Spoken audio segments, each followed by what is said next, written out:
I'm Professor Jason Donoff. I teach physics and energy issues at the University of Calgary in Canada. I am also the chief editor for energyeducation.ca. Please check us out. We're quite proud of the work we do there. I'm also the official mad scientist for Tyche Books, a Canadian science fiction and fantasy publishing house. I also suggest you check out Tyche Books. This series of talks was put together for the Canadian Nuclear Society and International Nuclear Science Week. I hope you enjoy our exploration through science fiction and science fact. When talking about computers and robots, there's no better place to start than the 1920 play by Čapek, Rossum's Universal Robots. The play is what gave us the actual name robots. It's the Czech word for forced labor. These robots are forced laborers. They are not robots as we would currently think of them, made of metal. They're flesh, so we would actually call them replicants now, like you have in Blade Runner, for example. These replicants are forced into servitude, but they think, they feel just like real people.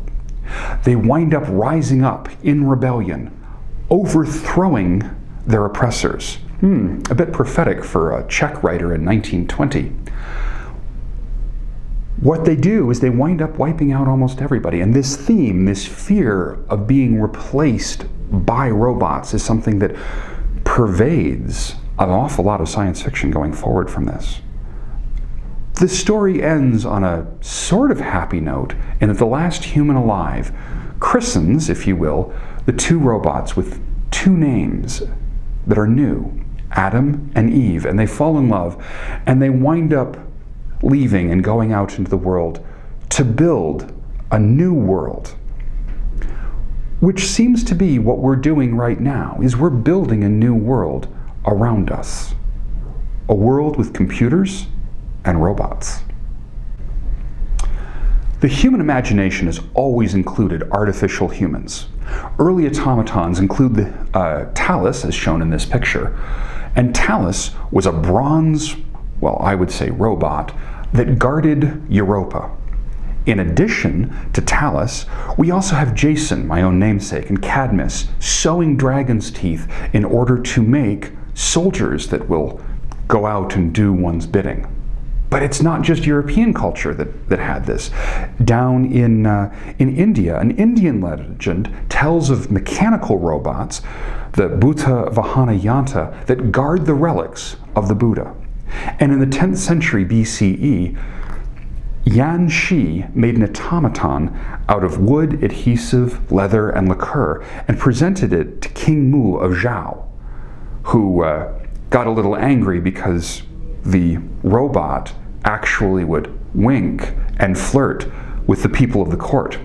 Almost had the robot executed, but was shown to be nothing but a robot, so no threat.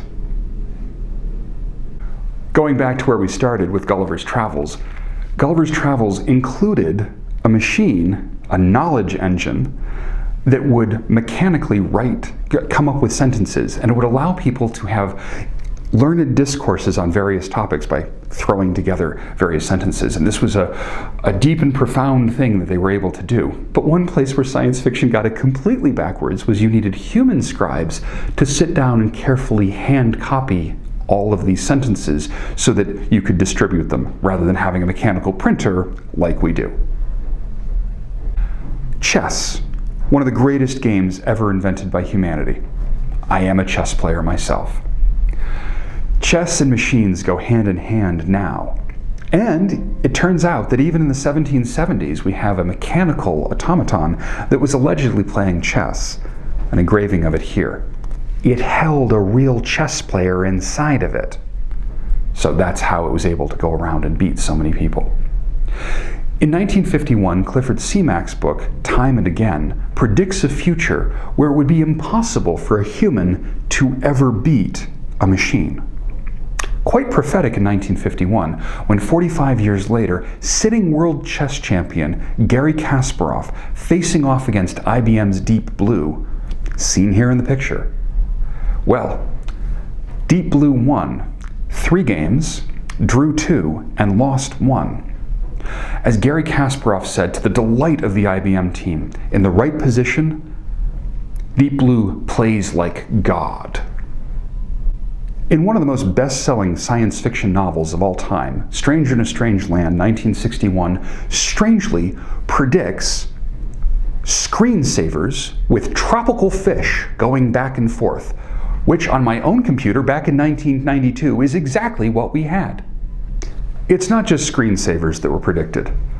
Humans' interactions with computers and how humans interact with humans using computers has been a mainstay of a lot of science fiction, so much so that there's a subgenre of science fiction called cyberpunk.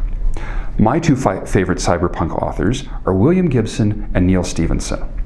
In these books like Edoru, Burning Chrome, Neuromancer, Snow Crash, the authors wind up exploring and even coining the word cyberspace, but exploring things like web conferences years before they're happening. They predict things like trying to meet people for dating purposes years before it happens. Even things like social media where people go and hang out with their friends in an online environment was predicted and explored, and our humanity was explored in the face of these interactions in these books. By far, though, the creepiest prediction of how humans behave with humans through computers comes from the story in 1946, A Logic Named Joe.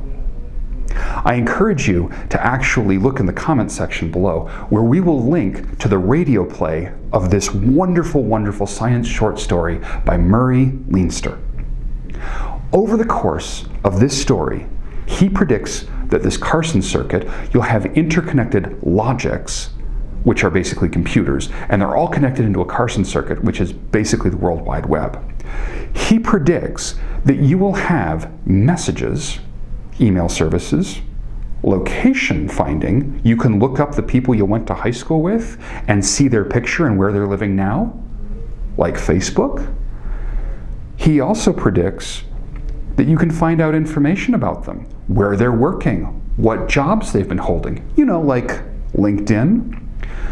He also says that you'll be able to actually, and in 1946 this was quite shocking, be able to trade stocks from the comfort of your home. He predicted day trading of stocks. He also predicted that you would be able to see somebody through your tank, which is a computer screen, via some sort of camera.